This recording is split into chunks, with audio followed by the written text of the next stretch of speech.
What is up, everybody? It is Alex from Heavy New York here at Aftershock Festival 2022. And this time we are here with Danny of The Warning. Thank you for being here.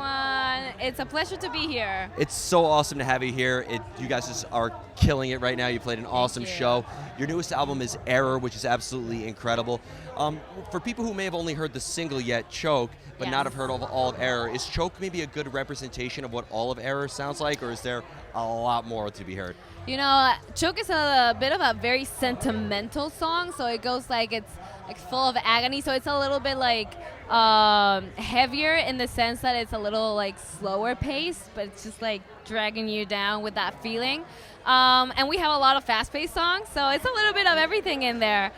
We have acoustic versions as well, and the three of us sing, so my sister Pau is on the drums, and she's a lead singer in some of the songs. So there's a little bit of everything in there. So you should totally check it out. I wanted to ask that because every band that has multiple singers in it, do you all need to be kind of like in the same state of mind when it comes to writing the lyrics or, tracking the vocals to make the song sound consistent in a way? Or is it better if you're all kind of like in your own little world when writing the music? I think even though we do it unconsciously, we're always very connected. I don't know if it's a sister thing, but we're always thinking about each other and our parts while we play. And when we're making the melodies for the songs, we think a lot about our tone and where we can be and who's better at doing what. So I think it's a very good teamwork in that sense, where we know which one is going to execute it in a better way.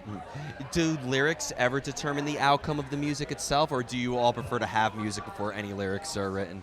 No, I think the music goes for the lyrics. Like, we really like to accentuate the feeling the song is having with the music.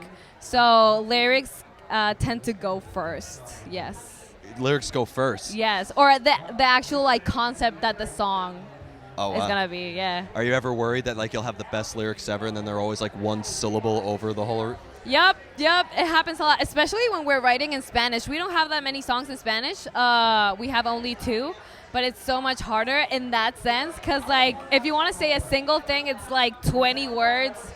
You're like, no.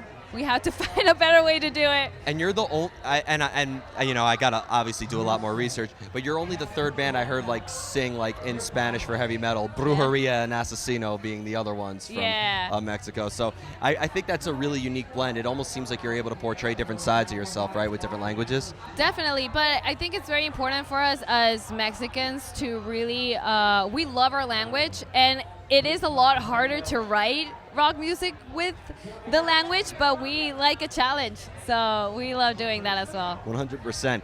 When it comes to writing the actual music itself, is it easier to come up with music or lyrics or anything when you're, in the company of your sister and, the whole band is together, or isolation being such a great feel for creativity, it's easier to come up with ideas when you're alone? Yeah, I think it's definitely a little bit more in the isolation part, but we always come together when we're going to write the full song. So we would just like share the concept that we came up with on our own. And Pau, my middle sister, the drummer, is our main songwriter. She goes on the piano and just like comes up with a lot of cool things that she just like shows to us, and we're like, definitely. And I will just like, okay, I can imagine up a guitar at that point, and we just come together and build the whole song. But yeah, definitely on our own. That's very impressive, and it seems like you're able to get the best of both worlds with it. Yep. Yes. And is it fair to say that you take inspiration from both an internal and external source, or is there a lot of observation more, and music is more of an escapism from your personal self? I love the term that music is therapy for the artists who are creating it. I feel like it's a very healthy outlet for artists to express what they've been feeling and what's inside of them through music, and help that, share that, and people who identify with it kind of like make it their own.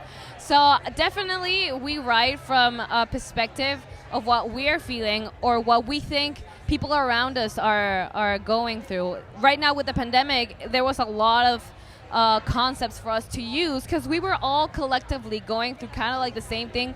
We've been spending so much time with ourselves because we weren't able to socialize and go out.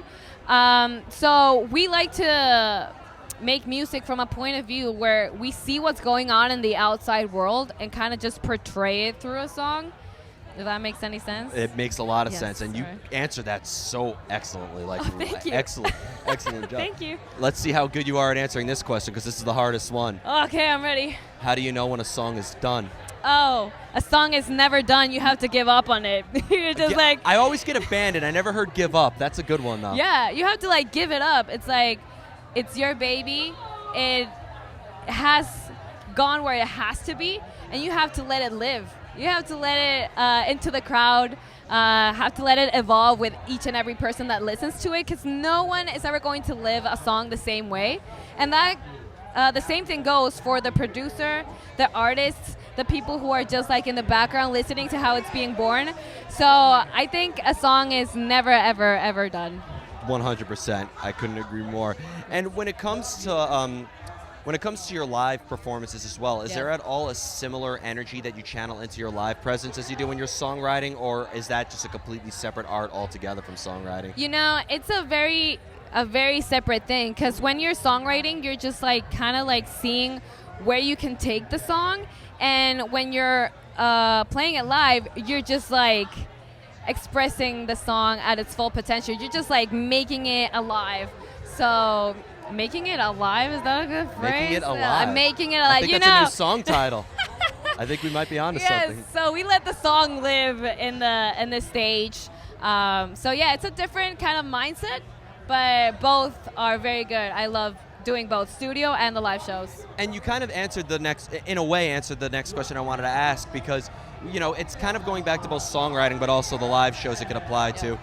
Do you think that being that art is life and you do let it live, that maybe the concept or the meaning or, you know, just the emotion behind it could evolve over time as you evolve as an artist? Or do you think that every song you make should just be a snapshot of who you are at that particular time? Oh my God, no, it definitely evolves over time. I've heard songs that we recorded, you know, this newest album, Error, was recorded in 2020, but it came out only in July because pandemic Yeah. kind of like Certain schedules were weird. circumstances. Yeah. So up from where we recorded and what I lived through recording it has a totally different meaning to when I listen to it now and be like, wow, like it was meant to be this, but now that I listen to it, it also can mean this other thing, and now I relate to it a lot more. It's always changed. And I think people, when they listen to music, it's like especially, I like to look at it this way. When I hear a song, it's like making a friend, and a friend never stays the same. You know, your relationship with the song totally grows over time. Yeah. So that's my point of view. But when you work on something for a long period of time, does it make it a little bit more difficult to maintain the emotion that initially sparked it? I see what you mean. Yes, a little bit. When you play the song over and over and over and over and over through the years, it's just like, I have to keep that same energy. But then you look at the people who are listening to it and then singing it at the top of their lungs, and you're like, yes, this is what we made the song for. So it just like sparks again. So I really have to thank all the people who listen to our songs for that, because it keeps us inspired and motivated to just keep giving it our all. And most importantly, it keeps us getting more new Warning as well. We Yes. can't wait to hear more. Yes, that's correct.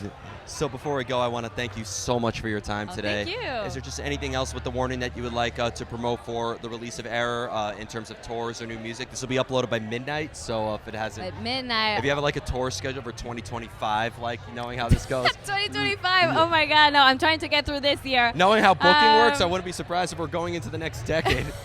All right, well, we do have some shows for the rest of the year. We're headlining Monterey and San Luis Obispo here in California the next few days. Then we're going to open for Guns N' Roses in Monterrey, Mexico, our home city, so we're super excited about that. And then in November, we're heading to Canada with 3 Days Grace. So if you're in Canada and you're seeing this, go check us out. It's going to be cold, but it's going to be fun. And we're closing the year in Colombia and visiting Peru for the first time. So we're going to be like all over the place. You're covering yeah. all over the Americas, and I Yeah. love it. Thank you Yes. so much. Everybody, Thank we you. are here with The Warning. Be sure to pick up Error. This is Alex from Heavy New York, Aftershock 2022. We'll see you next time.